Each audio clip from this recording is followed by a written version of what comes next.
doing today, we're going to fit up a pair of rear shock absorbers for this little Toyota Echo.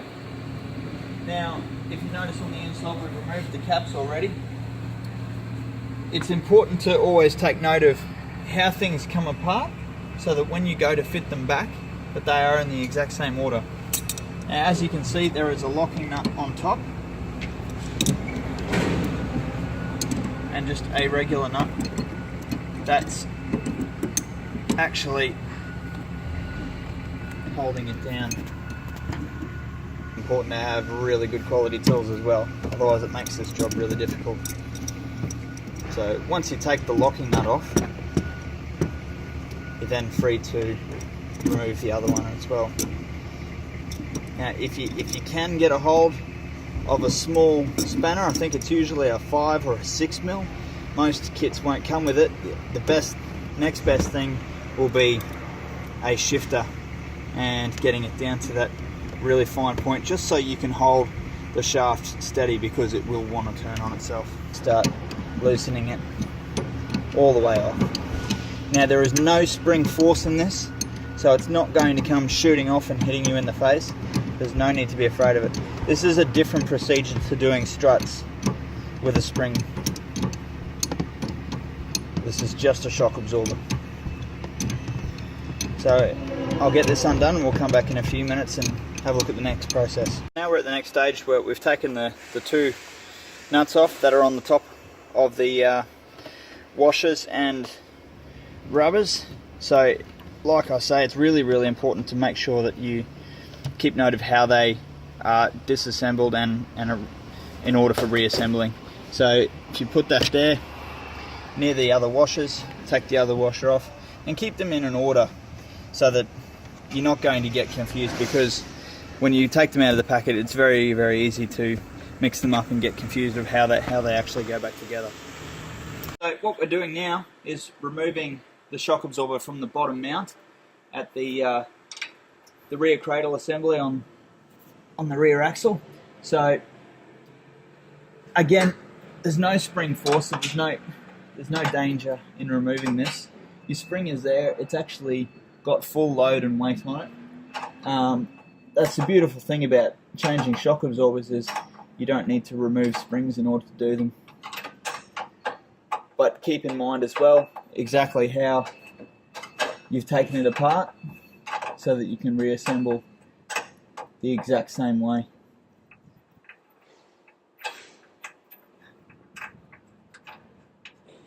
So nut, washer, and then you can pull the entire shock absorber out and ready for refit on the new one.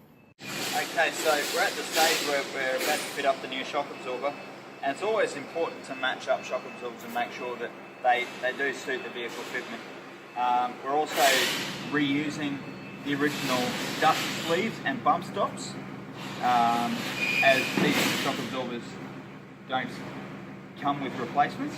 Now you can buy replacements, and that's fine, but we're just going to show you how to just replace the shock absorbers at this point, with still reusing your originals if they're in good condition. So as you can see as well with this one here, this is on full extension at the moment, but you can see how it's all wet. The fluid actually has leaked out of the main seal, so this shock absorber has well and truly completely failed. So that's why we can't pass it. So take the strap off, and it will naturally want to pull its end. Now it's very important that you oscillate the shock absorbers for probably a good 4 or 5 times, and the reason this is done, it circulates fluid and gas through all the chambers and get through any air that might have occurred from sitting on shelves. And you can actually feel from doing so after the 3rd pump that it's actually gotten harder, and that's the whole point. So you just need to get rid of that air. Now this comes with a nylock nut, so you can do away with your old nuts that it comes with. Simply fit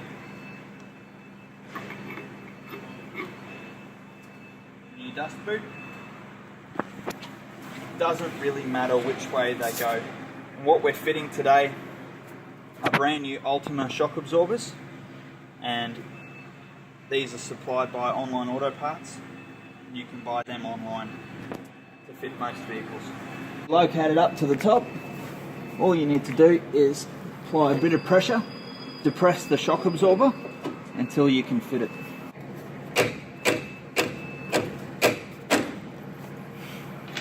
So a bit of force applied and it's fit onto the sleeve quite well. And all you need to do is tighten it back up.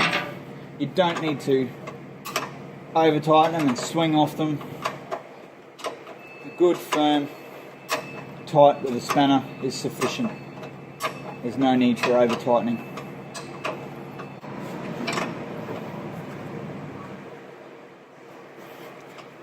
And that's all that's necessary.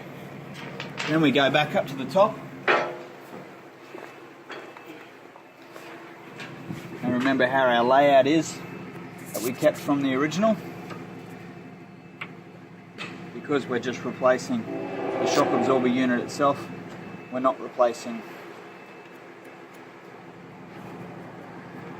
the washers and bushers as well. You notice how if I keep turning that, the whole shaft turns, as you can see there. So that's why we need a small spanner or shifter on that top one, just to keep it from turning. Okay, so we're at the final stage of putting the shock absorber assembly in. We're about to tighten it up, so have your small spanner or shifter at the top and just tighten it up until it's firm. Remember, again, there's no need to over tighten, but you will find with top strut nuts that they will stop eventually, because you will get to a point where they are tight enough like that, and that's really all they need. The bush is closed down enough, the cap goes on, and then the job is finished.